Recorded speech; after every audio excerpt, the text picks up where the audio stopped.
새로운 부실이 추가될 것이 확실시되기 때문이다. 2007년에 발생한 서프라임 부실들은 대부분 이제 2005년에 나간 대출들입니다. 그런데 이제 서프라임 대출이라는 것이 2006년까지도 굉장히 많이 나갔습니다. 그래서 이제 2006년에 나간 서프라임 대출이 부실화되는 시점이 바로 2008년이라는 것이죠. 그래서 이제 2008년 하반기까지는 이 서프라임 모기지의 부실들이 계속 시장에서 이제 문제를 일으킬 가능성이 많다. 이처럼 미국 경제, 나아가 세계 경제에 큰 충격을 주고 있는 서브프라임이란 무엇일까? 미국에서 주택담보대출은 개인의 신용점수에 따라 세 가지 종류로 나뉜다. 660점 이상은 프라임, 660점 이하는 서브프라임, 그리고 그 사이는 알트A라고 불린다. 전체 대출 중에서 프라임과 알트A가 차지하는 비율은 대략 91%, 서브프라임은 9% 정도다. 이처럼 미국 전체 금융시장에서 차지하는 규모가 미미한 서브프라임이 세계 경제를 뒤흔드는 큰 사건으로 발전하게 된 것은 그것이 미국의 부동산 거품과 맞물렸기 때문이다. 2000년 초 미국 경제는 큰 충격에 빠졌다. 이른바 기술주로 대표되던 나스닥 시장이 대폭락했기 때문이다. 기업과 개인이 줄줄이 파산하면서 미국 경제는 침체 나락에 빠져들었다. 주가는 불과 1년 만에 3,000포인트나 하락하는 대폭락세를 보였다.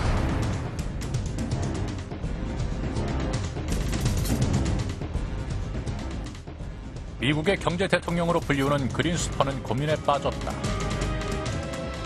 어떻게 위기를 돌파할 것인가? 그린스펀은 공격적인 금리 인하를 단행했다.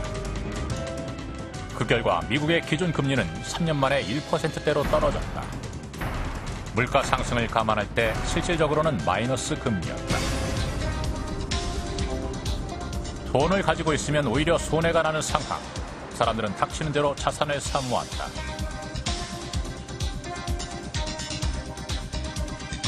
특히 주식 거품이 꺼진 직후라 대다수의 투자는 부동산으로 몰렸다. 부동산 가격이 폭등하기 시작했다. 2002년부터 5년간 미국 전국의 집값 상승률은 50%를 넘었다. 특히 캘리포니아주의 경우 100%를 넘어섰다.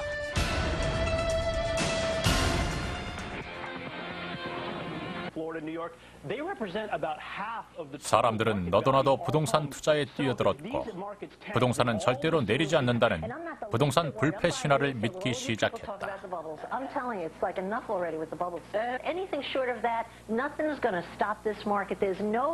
Factual piece of it that points to a bubble. It's not as clear as I'd like it to be. 코코란 부동산 그룹의 바바라 코코라는 그 대표적인 인물의 하나였다.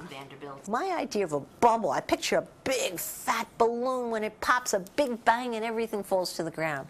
I don't see that at all. We've had little drop-offs in different markets where prices have dropped in a year by 5%, but who cares when 3 years later they've gone up by 42% collectively. 사람들은 이제 주거와 투자를 넘어 투기를 위해서 집을 사모으기 시작했다.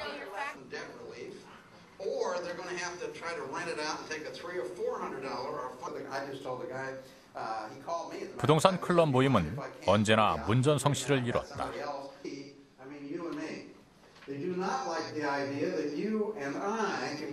이렇게 모아진 자금으로 한 마을을 통째로 사버리는 일도 비일비재했다. And they were calling us the California locusts, that we come into their neighborhoods like Las Vegas and Phoenix, and we buy up everything in sight, and then they can't. There are blocks in some of these new construction sites where there's a whole blocks of empty properties where the people have gone in and then they couldn't rent them. So we are investing in Nashville, Tennessee, and in Florida and in Idaho. Those are the three places. So we have a duplex in Nashville, Tennessee, we have a duplex in Idaho, and we're buying a single-family house in Florida. 플로리다는 이런 투기의 바람이 가장 많이 불었던 지역 중에 한 곳이다.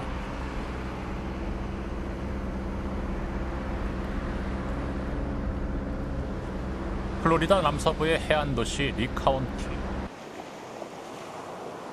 아름다운 해변과 따뜻한 날씨로 1년 내내 휴양객이 끊이지 않는 지역이다.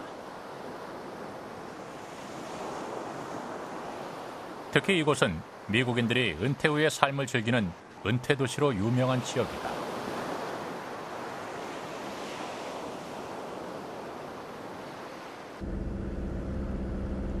이 아름답고 한적한 마을에 부동산 투기의 광풍이 몰아치기 시작했다.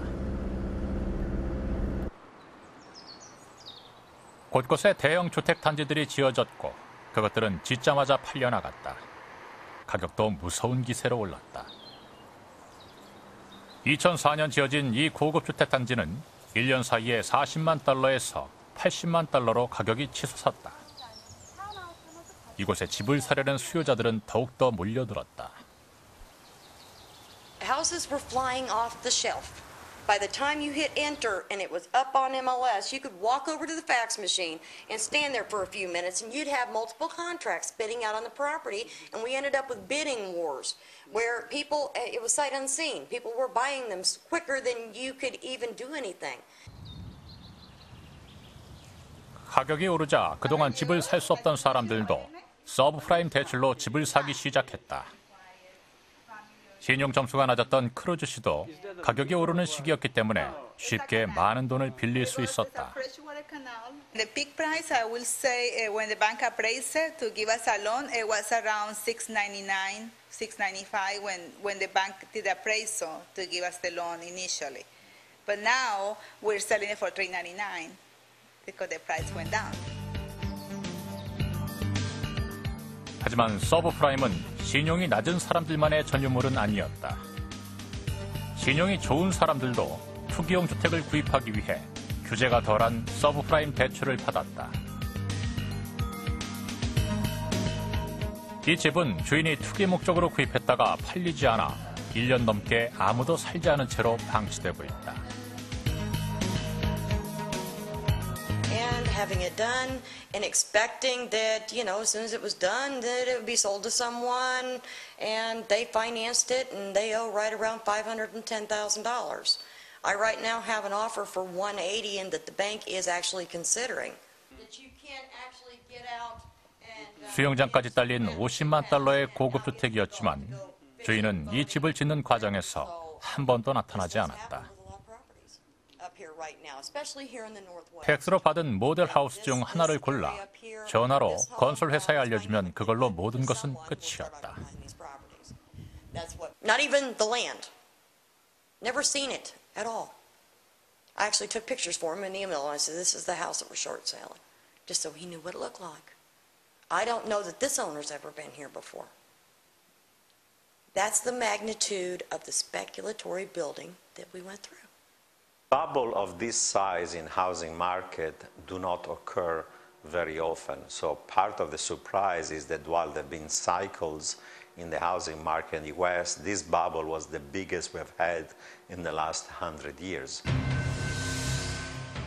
이 같은 서브프라임은 대개 집값의 100%를 대출받아 처음 2년간 낮은 이자율을 내다가 그 이후에는 높은 이자율을 내는 변동금리 방식으로 이루어졌다.